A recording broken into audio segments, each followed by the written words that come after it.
Bonjour, mon nom est Jonathan. Bienvenue au podcast Ma semaine Star Wars.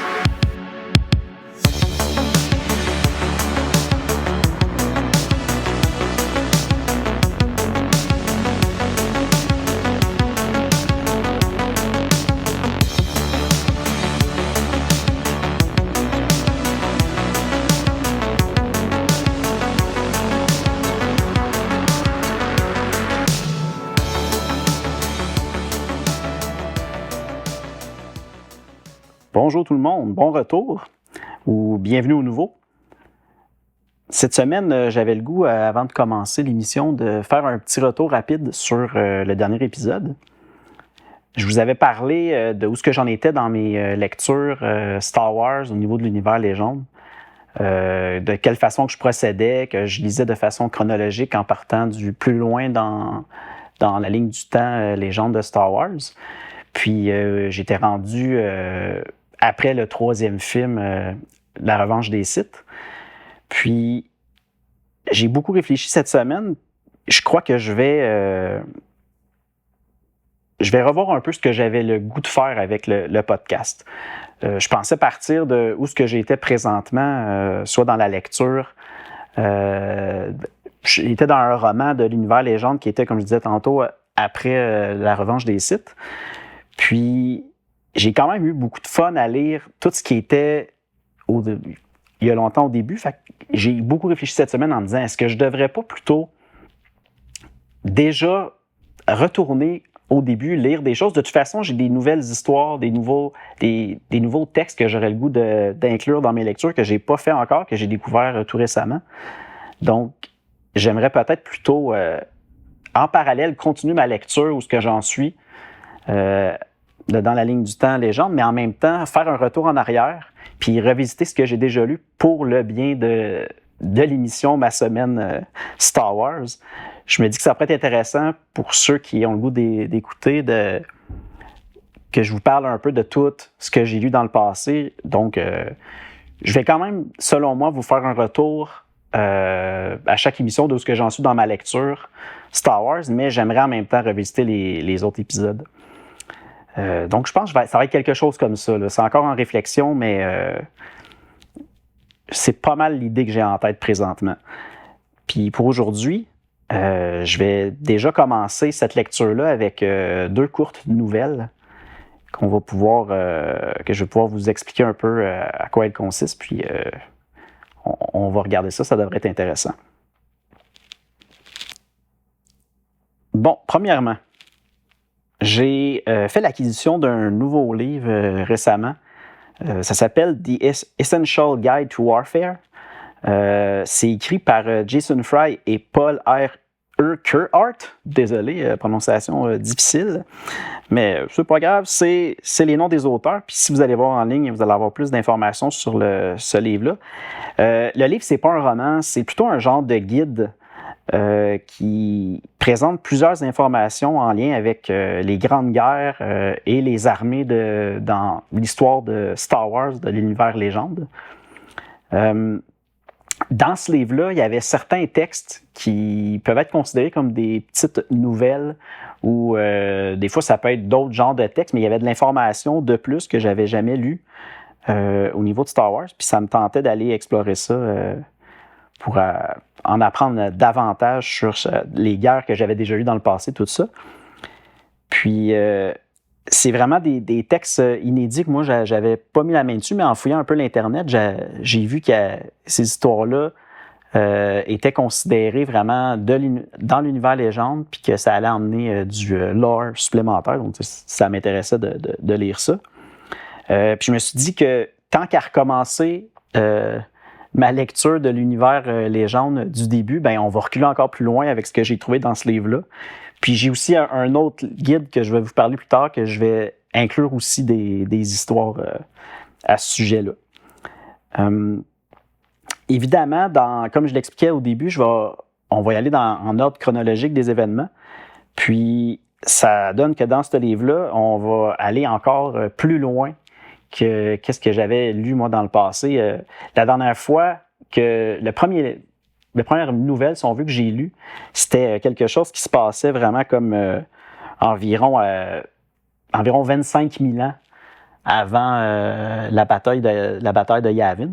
Donc, c'est quand même très loin dans la ligne du temps. Mais là, l'histoire que je vais vous parler aujourd'hui, la première en tout cas, ça se passe 200 000 ans avant la bataille de Yavin. Fait que c'est vraiment, vraiment loin dans le temps. Puis c'est vraiment une toute petite nouvelle. C'est à peine 2 pages. Puis encore là, c'est minime, mais je trouvais ça quand même intéressant de la découvrir puis de vous la partager.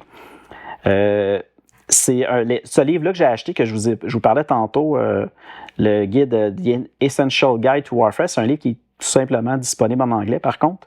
Donc, les nouvelles à l'intérieur sont en anglais. Je ne sais pas s'il existe une traduction à quelque part en ligne. C'est possible, mais moi, j'ai pas fouillé de ce côté-là. De les lire en anglais, il n'y avait pas de problème avec moi. Là. Donc, je me suis dit, on va y aller en anglais. Puis, de toute façon, pour vous en parler, je vais vous en parler en français. Donc, si c'est pas nécessairement une lecture que vous voulez faire ou quoi que ce soit, bien, vous aurez un peu l'information avec mon c'est pas vraiment une analyse que je vais faire, c'est plus comme un résumé vite de l'histoire. Puis aussi, je vais vous donner un peu comment que j'ai apprécié ou pas ces textes-là. Puis, je sais pas encore si je vais faire des spoilers ou divulgateurs ou si je vais m'en tenir à plus un analyse sans justement un spoiler.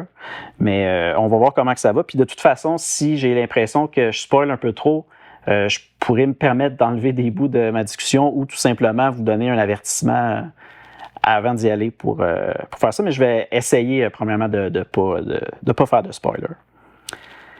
Donc la première nouvelle se nomme A Soldier's Story, Not Run in Flames. C'est une petite nouvelle qui se trouve dans le guide de Essential Guide to Warfare. L'auteur qui l'a écrit, c'est Jason Fry, puis elle a été écrite le 3 avril 2012.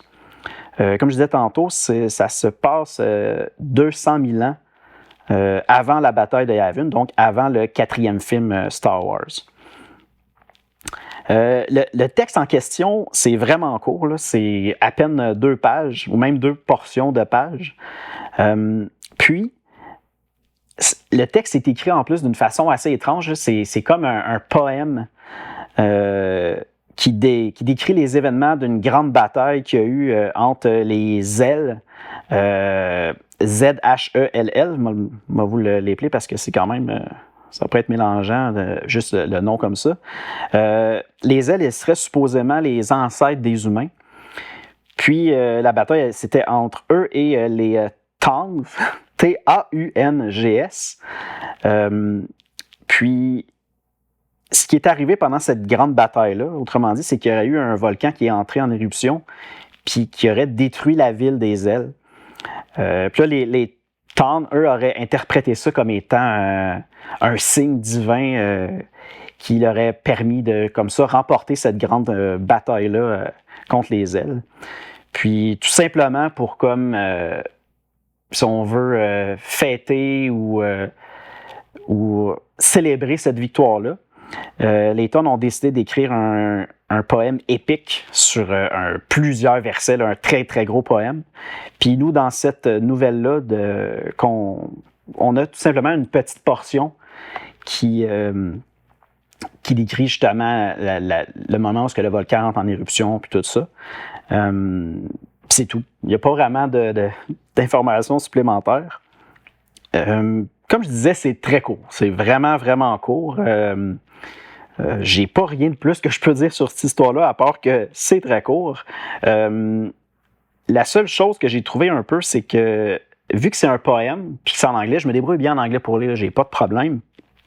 Par contre, vu que c'était en forme de poème, j'avoue que je l'ai lu à 2 reprises. Mais tu sais, c'est un petit texte de rien, donc c'est pas grave de devoir le lire 2 fois, puis je l'ai lu, puis j'ai trouvé ça, c'était correct, là, mais sans plus. Là. C'est pas quelque chose qui est épique puis qui vaut la peine de lire.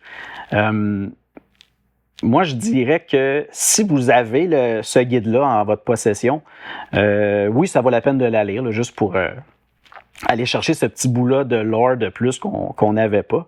Mais vraiment, moi, je vous suggérerais pas de payer le guide au complet juste pour cette histoire-là, c'est certain. Là. Mais on va voir avec le temps, au fur et à mesure que je vais lire d'autres nouvelles de façon chronologique dans ce livre-là, on pourra voir à la fin si je considère que j'ai bien fait de me le procurer ou si j'aurais pu passer par-dessus. Mais pour cette petite première nouvelle-là, moi, je donnerais peut-être un 5 sur 10, là, en voulant dire que c'est correct, là, mais c'est pas du tout quelque chose de fantastique à lire. Mais et voilà, c'est comme ça qu'on brise la glace puis qu'on fait la première pas analyse, mais rapidement petite explication de la première nouvelle de la ligne chronologique que j'ai lue. Ensuite, j'en ai une autre petite nouvelle que j'aimerais vous parler. Celle-là, c'est une relecture. Je l'avais déjà lue quand j'avais commencé à lire des nouvelles dans le passé. C'était justement la première nouvelle que j'avais lue en arrêtant ma lecture des romans. J'avais fait « OK, je vais aller lire tout ce qui se passe avant » que j'ai pas lu au niveau des nouvelles. Puis j'avais commencé justement avec celle-là. Cette nouvelle-là se nomme « Éruption ». C'est une nouvelle qui a été écrite dans le magazine Star Wars Insiders, le numéro 141, le 30 avril 2013. Moi, je me suis procuré il n'y a pas longtemps c'est comme un livre de collection, si on veut, ou plutôt qui collectionne plusieurs nouvelles des magazines Star Wars Insider, parce que je ne possède pas ces magazines-là. Mais quand j'ai vu qu'il allait sortir un livre qui va collectionner plusieurs des bonnes nouvelles qui avaient existé dans les magazines dans le passé, je me trouvais ça intéressant, fait que je me l'ai procuré. Puis Éruption se retrouve dedans le livre de Fiction Collection Volume 1 de Star Wars Insiders, édité par Titan. Moi, par contre, je l'ai lu la première fois traduit par un groupe de personnes qui font ça gratuitement en ligne pour pouvoir partager ces histoires-là, parce qu'ils n'ont jamais été traduites officiellement. C'est certaines de ces nouvelles-là. Puis le groupe s'appelle les Crowfuckers, oubliés.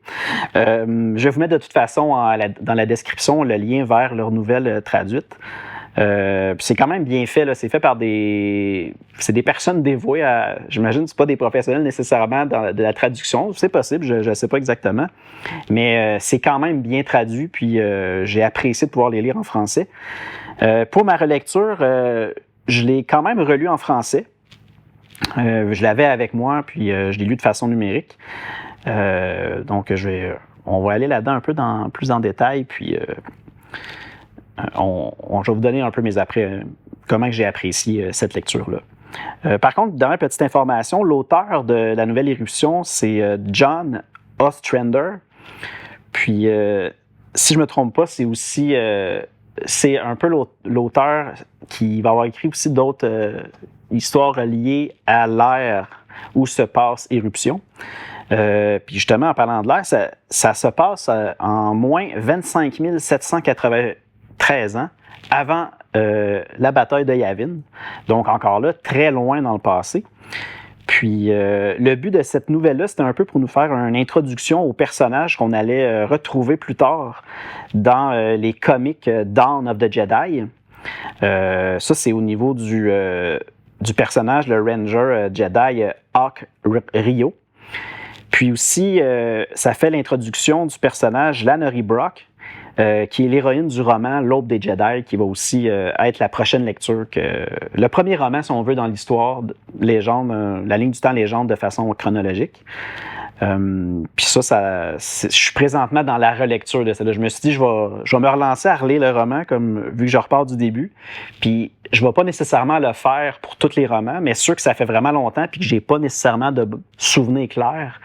Je vais prendre le temps de les relire puis pour pouvoir parler de ce roman-là plus en détail, puis sans nécessairement juste me taper une page wiki puis revenir, ce qui serait pas si pire. Ça se peut que je le fasse des fois, juste si, mettons, il me manque quelques bouts puis je veux m'assurer de l'histoire, je le ferai peut-être. Mais là, dans ce cas-là, ça me tentait de le relire à nouveau. Donc, Éruption, comme je disais tantôt, c'est une petite nouvelle.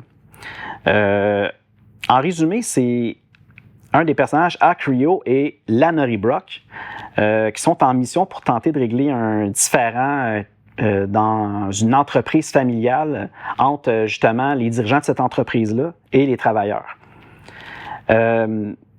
Les travailleurs, ce qu'ils veulent, c'est ils aimeraient ça avoir un représentant qui pourrait être à la direction, qui pourrait siéger à la direction de l'entreprise. Puis, comme c'est une entreprise familiale, bien, la seule façon qu'ils pensent que ça pourrait fonctionner, c'est d'arranger un mariage entre l'une des filles des dirigeants, puis un des travailleurs. Par contre, pendant tout l'événement, ça commence comme le fait que cette fille-là, du directeur, bien, est portée disparue. Puis là, les deux personnages principaux, soit Hawk Rio et Lannery Brock, ben, s'en vont justement un peu enquêter sur ça.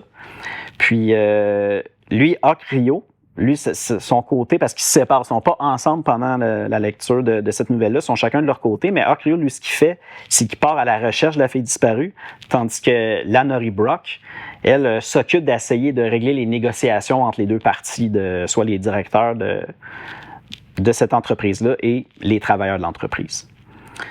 Ça serait le résumé. Pour cette fois-ci, je ne vais pas aller dans le détail, mais je vais quand même soulever quelques petites particularités que j'ai trouvées. Ce qui est drôle un peu, c'est que vu qu'on est loin dans le passé, les Jedi, c'était pas nécessairement la même chose que dans ce qu'on connaît présentement, en tout cas du moins dans les films 4, 5, 6. Puis en plus, ils s'appelaient les Jedi, mais c'était écrit J-E'-D-A-I-I. Fait qu'une petite particularité au niveau de l'épellation des Jedi. En plus, les Jedi semblent utiliser les deux côtés de la Force, autant le côté obscur que le côté lumineux, mais leur but, c'est d'essayer de trouver l'équilibre entre les deux pour justement conserver cet équilibre pour ne pas basculer d'un côté ou de l'autre, surtout pas du côté sombre de la Force. Puis même quand, dans certains cas, ça arrive à des Jedi de basculer un peu trop du côté obscur de la Force, ben ils sont envoyés en punition, sont isolés sur une autre planète pour aller retrouver leur équilibre. Fait que c'est comme, on voit que ça joue dans les deux côtés, puis qu'ils veulent quand même pas qu'ils deviennent méchants à 100%, mais si des fois, pour certaines tâches ou actions qu'ils doivent prendre, bien, ça se pourrait qu'ils se laissent aller un peu du côté obscur pour avoir la force justement de leur côté, du côté obscur, puis de réussir à faire certaines actions ou tâches. Aussi, il y a comme des titres, là, on apprend que eux, ces personnages-là, c'est des Jedi de type Ranger. On n'a pas plus de détails dans la nouvelle qu'est-ce qu'un Ranger nécessairement, mais j'imagine qu'on va l'apprendre plus tard. Puis c'est tout simplement une autre appellation pour les types de Jedi. Je vous dirais que de mon côté, là, si on y va tout de suite avec mon appréciation, j'ai trouvé que c'était une histoire qui était simple, mais qui permettait quand même, ça réussissait un peu le but qui s'était donné d'introduire les personnages.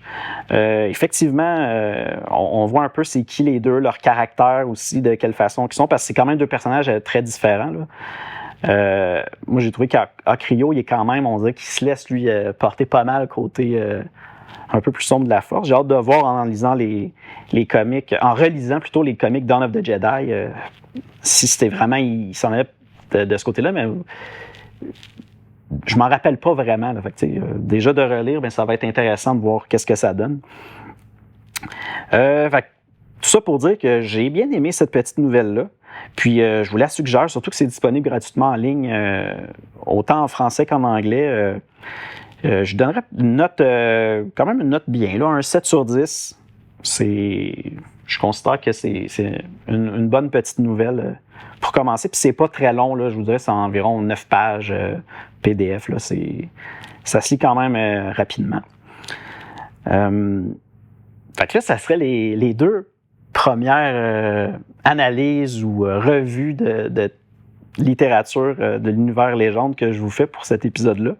On commence comme ça, c'est tout petit, c'est léger, là, c'est juste pour voir de quelle façon ça sort en podcast, si ça a du sens. Puis dans les prochains épisodes, je vais essayer d'intégrer comme ça autant des revues de mes relectures passées, Puis en même temps, je vais vous tenir au courant de ce qui se passe avec mes lectures actuelles, mais je vous en ferai pas d'analyse puis tout ça. Je vais tout simplement vous le mentionner. Puis lorsque le jour où on arrivera à ces romans-là, ces nouvelles-là, j'en discuterai un peu plus en détail. Évidemment, si vous avez apprécié, j'aimerais bien ça que vous partagiez ces émissions avec d'autres personnes qui seraient intéressées à m'entendre parler sur Star Wars et tout ce qui se passe dans cet univers-là. Puis je vous invite à me suivre pour les prochains épisodes. Moi, je pense que le format semble intéressant là, pour de dire on recommence mes lectures du début, même si c'est la 4e fois. C'est pas grave, ça va être juste la 2e fois que j'y lis au moins, mais que je retourne en arrière. C'est intéressant. Puis je suis bien content de refaire ces lectures-là, mais d'une façon plus en analyse. Donc, je vous invite à rester avec nous, puis à poursuivre l'écoute des prochains épisodes. Je vous remercie, puis à bientôt.